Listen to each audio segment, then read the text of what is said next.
Bueno, la articulación entonces subdeltoidea se trata de una falsa articulación que no contiene superficies cartilaginosas y constituye un plano deslizamiento celuloso entre la cara profunda del músculo deltoides y el manguito de los rotadores.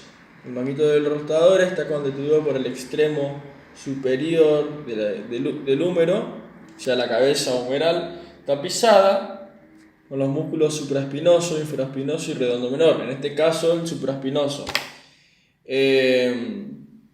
Podemos decir entonces que solo actúa en la separación y flexión de hombro y entre ambos segmentos hay una bolsa serosa que impide el contacto y el cizallamiento. Ya podemos ver cómo se desliza esta bolsa serosa impidiendo el contacto entre la cara profunda del deltoides y la cabeza humeral. Entonces, en una visión posterior, el omóplato en posición normal se va a extender desde la segunda hasta la séptima costilla.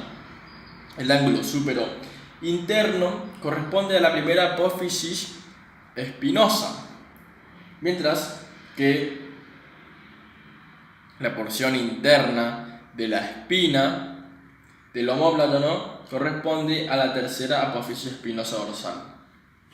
El borde interno o medial se encuentra a 5 o 6 centímetros de la línea de la apófisis espinosa, mientras que el ángulo inferior se encuentra a 7 centímetros de la línea de la apófisis espinosa. La articulación escapulotorácica, entonces, una vez más, se trata de una falsa articulación que no está conformada por superficies cartilaginosas, pero que sí está constituida por dos planos de deslizamientos celulosos. El músculo serrato anterior, con su lámina muscular que se extiende desde el borde interno del omóplato hasta la pared lateral del tórax, es decir, desde el borde medial de la escápula hasta las 10 primeras costillas, es el que crea los dos espacios celulosos de deslizamiento.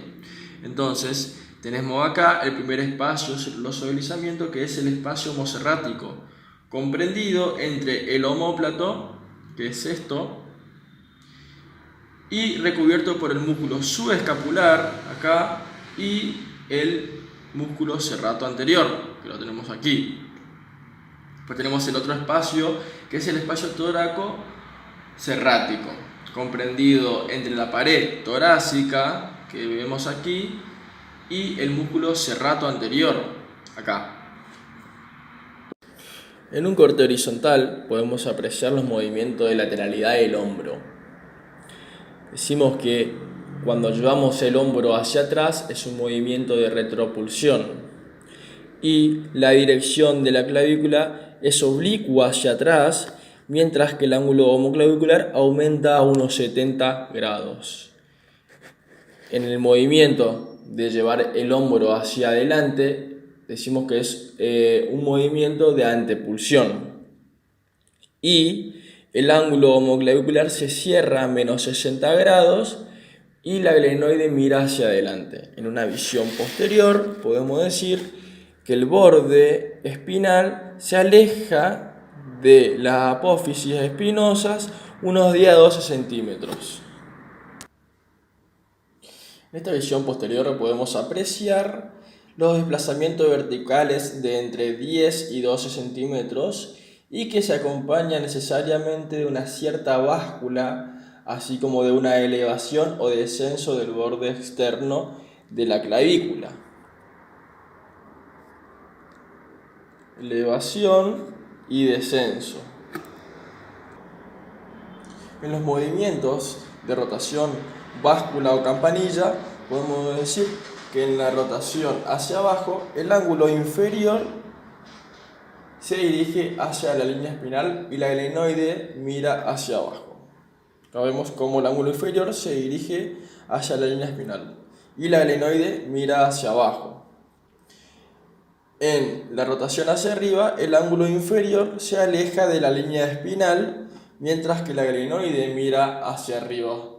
Esta rotación es de 45 a 60 grados. El ángulo inferior se desplaza de 10 a 12 centímetros y el superexterno de 5 a 6 centímetros. Movimientos reales de la articulación escapulotorácica.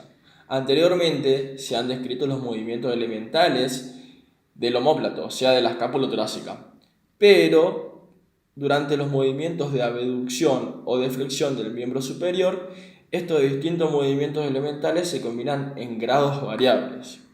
Durante la abducción activa, el omóplato realiza 4 movimientos: un ascenso de aproximadamente 8 a 10 centímetros, un movimiento de campanilla de 38 grados, cuando la abducción del miembro superior pasa de 0 a 145, un movimiento basculante en torno a un eje transversal, desplazando la punta del omóplato hacia arriba y adelante, mientras que la porción superior del hueso se desplaza hacia atrás y hacia abajo. Su amplitud es de 23 grados durante la abducción de 0 a 45. Movimiento de pivote en torno a un eje vertical en un primer momento durante la abducción de 0 a 90. La glenoide tiende paradójicamente a orientarse hacia atrás, siguiendo un ángulo de 10 grados. Y a partir de los 90 grados, la glenoide tiende a retornar su orientación hacia arriba, siguiendo un ángulo de 6, por lo que no recupera su orientación inicial en un plano anteroposterior. Bueno, la articulación externo-costoclavicular es una articulación verdadera y accesoria, hace referencia al esternón. Costo vendría a ser el primer cartílago costal, o sea, en la costilla, y a la clavícula.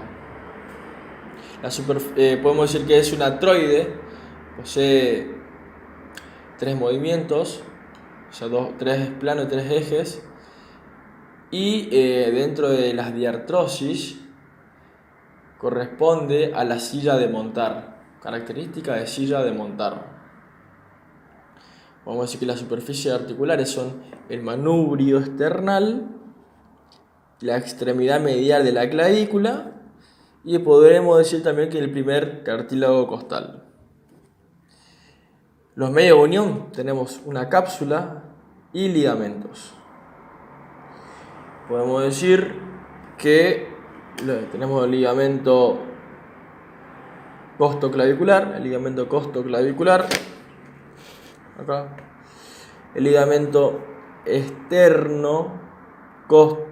esternoclavicular, el ligamento interclavicular, y acá tenemos movimientos donde podemos realizar un ascenso, un descenso, una anteposición y una retroposición, también una rotación sobre sí misma. Vamos a realizar un ascenso de 10 centímetros en el eje X, de 10 centímetros limitado por el ligamento costoclavicular y el músculo subclavio, por esto. Vamos a realizar un descenso de 3 centímetros limitado por el ligamento superior y contacto óseo, por este. Vamos a realizar una anteposición en el eje Y, una anteposición de 10 centímetros limitados por el ligamento costoclavicular y el ligamento posterior, y una retroposición de 3 centímetros limitado por el ligamento costoclavicular también y el ligamento anterior. Después, paralelamente, vamos a realizar una rotación sobre sí misma de 30 grados. Y eso es todo. Articulación acromioclavicular. Evidencia las carillas de esta artrodia planas, una articulación muy inestable debido a la ausencia de encaje, mal protegida por un aparato ligamentoso débil y por lo tanto expuesta a las luxaciones. La espina del omóplato prolongada por el acromión posee una carilla plana orientada hacia arriba, hacia adelante y hacia adentro. La clavícula, ¿no? Acá, cuya porción externa posee una carilla articular idéntica a la anterior, también orientada hacia abajo, hacia atrás y hacia afuera. De modo que la clavícula parece descansar sobre el acromión. Esta articulación inclina la glenoide del omóplato y está muy expuesta. El ligamento acromioclavicular superior podemos decir que es poco sólido. Las superficies con frecuencia convexa no son congruentes, aunque un tercio de los casos un fibrocartílago interarticular o menisco restablece las congruencias. En realidad, la estabilidad de la citada articulación depende de dos ligamentos extraclaviculares que parten de la apófisis coracoide, localizada en el borde superior de la fosa supraespinosa y la cara inferior de la clavícula. Y estos ligamentos son el ligamento conoideo y el ligamento trapezoideo. Entonces la estabilidad cápsula, o sea, la estabilidad de estas articulaciones se basa en una cápsula y un sistema ligamentoso acromioclavicular superior e inferior que solo estabilizan. Mecánicamente, los ligamentos coracoclaviculares sirven de eje de rotación durante los movimientos de la escápula y los ligamentos trapezoideo y conoideo controlan los movimientos claviculares de ascenso y descenso y anteroposteriores.